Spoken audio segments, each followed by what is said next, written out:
23 مارچ کے حوالے سے یقیناً آج کل بہت بیان بازی تو بہت ہوتی ہے، لیکن شاید کچھ لوگ اس چیز کی اہمیت کو نہیں سمجھتے کہ 23 مارچ ہمیں کس چیز کی یاد دلاتا ہے۔ وہ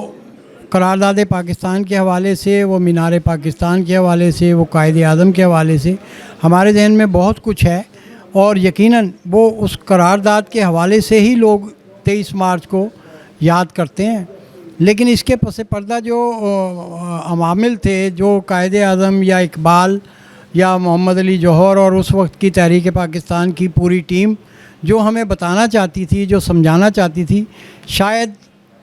اس سے ہم تھوڑا سا پیچھے آ گئے ہیں، جبکہ ہمیں کچھ قدم آگے بڑھنا چاہیے تھا۔ لیکن ابھی نوجوان نسل شاید اس مخمصے میں پھنس گئی ہے کہ ہم ان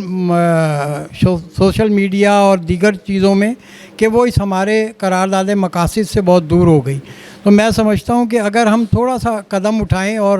وہ اس طرف جائیں کہ ہمیں کوئی کہے تو اب ہم جائیں، اس سے بہتر ہے کہ ہم خود اس چیز کو پڑھیں، اسٹڈی کریں اور سمجھیں کہ قائد اعظم نے اس جگہ پہ